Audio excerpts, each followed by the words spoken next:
In mid-November, the U.S. Department of Homeland Security announced it will discontinue the temporary protected status designation for nearly 60,000 Haitian migrants. The immigration status was issued for Haitian nationals in 2010 after a massive earthquake wreaked havoc on the country. An estimated 316,000 people were killed and over 1.5 million people were displaced. The special status designations were repeatedly extended under the Obama administration, but it looks like that's coming to an end. Between February and October 2017, over 6,000 Haitian nationals crossed the border into Canada. Are you from Haiti? Are the kids American citizens? Or? That's almost half of all border crossers seeking asylum in Canada over that same period. The military even erected a tent village in Quebec to house the influx. But the Special Protections Program that Canada created for Haitian migrants was cancelled in August of 2016. Normally, when a foreign nation experiences a natural disaster and its people are in dire need of help, aid and immigration measures are put into place. Those measures are often understood to be temporary. But where it comes to Haiti, dealing with a migrant crisis isn't as simple as a blanket statement advising asylum seekers to play by the rules. Because Western nations owe Haiti a massive debt. Literally. Haiti is often referred to as the poorest nation in the Western Hemisphere, but the discussion on how Haiti got to be that way rarely ever happens. In fact, Western countries, especially the United States, France, and Canada, have had a direct hand in causing the disastrous political conditions that Haiti is currently dealing with. The United States, in particular, has a long history of exploiting and undermining Haiti to serve its own interests. In 1915, US President Woodrow Wilson began the pattern when he authorized a marine invasion of Haiti.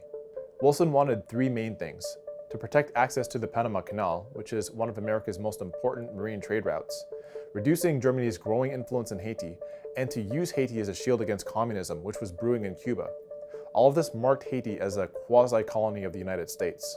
After America's 20-year occupation of Haiti, a string of puppet dictators gained control over the country. Among the most violent and infamous were François Duvalier, also known as Papa Doc, and his son who later inherited the presidency, Jean-Claude Duvalier, or Baby Doc. Their combined reign of terror lasted for almost 40 years and plunged Haiti into an almost unimaginable period of violence and terror. In 1990, Jean-Bertrand Aristide, a former Catholic priest, won Haiti's first democratic election, but he was quickly deposed in a coup d'etat led by CIA-trained Lieutenant General Raoul Cédras. Aristide would later return to Haiti and again win the presidency, but in 2004, he was removed from office with joint military assistance from the United States, France, and Canada. In fact, 1 year prior, the Canadian government hosted an event called the Ottawa Initiative on Haiti, attended by US, French, and Latin American dignitaries, which laid the groundwork for overthrowing Aristide. The result? More strong-armed dictatorship and more humanitarian disasters. Haiti was already in a fragile state by the time the 2010 earthquake hit, and a second disaster struck after the earthquake, a cholera epidemic. 750,000 people were sickened and more than 9,000 died. But this wasn't due to the earthquake itself. Cholera was introduced to Haiti by UN aid workers whose waste facilities leaked into a nearby river. Because the UN is protected by an immunity clause, Haiti's unable to sue for damages. Billions of dollars in government and private aid was raised after the 2010 earthquake, but very little of it actually ended up in the hands of Haitian workers and local companies. Much of the money was earmarked for home building projects, but only 6 permanent homes managed to get built. 6. Canada isn't off the hook here either. While our emergency aid funds for Haiti seems to have been managed effectively, our participation in the UN's Security Sector Reform Program has not. The Haitian military was dissolved under the Aristide government due to massive corruption, which left a major gap in law enforcement. The RCMP and Canadian forces provided the bulk of the UN's police training program, but it focused mostly on the conflict-oriented aspects of policing: patrolling, arrest procedures, riot control, and other technical aspects. What's mostly been missing has been the human rights aspect of policing, understanding that police operate under civilian control and not the other way around. What that means for Haitians is that we've helped train their police to control the population, rather than protecting it. This is another volatile policing environment in Haiti that we helped to create this time, and we're now planning on sending Haitian expats back there. But it's not just this recent history of foreign interference and national disaster that's affected Haiti. It's been that way almost since the country was established.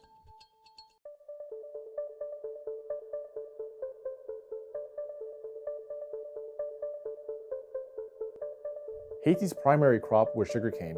Even today, farming sugarcane is dangerous work that can result in lacerations, burns, and heat stroke.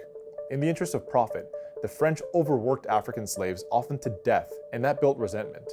In 1791, the black people of Saint-Domingue led a revolution, and in 1804, their forces defeated the French and declared an independent nation. Haiti is the only country ever to be established by a successful slave revolt, and it's quite literally been paying for it ever since. Just over 20 years later, in 1825, King Charles X of France sailed 12 warships to the Haitian coast with an offer: pay 150 million francs for the loss of property, or be enslaved again. The stolen property the French were referring to in this proposal? The bodies of black slaves who fought for and won their freedom. Haiti accepted the terms, which was more or less a gunpoint robbery. It was later reduced to 90 million francs, but at the time, that was still about 10 times Haiti's annual revenue. From that point forward, Haiti became the West's petri dish in colonial warfare, anti-black racism, and disaster capitalism. 2 years ago, sympathy towards refugees and a national desire for a return to Canada's humanitarian days helped bring the Trudeau government to power in 2015. As of October, only 10% of Haitian applicants were approved as refugees to Canada.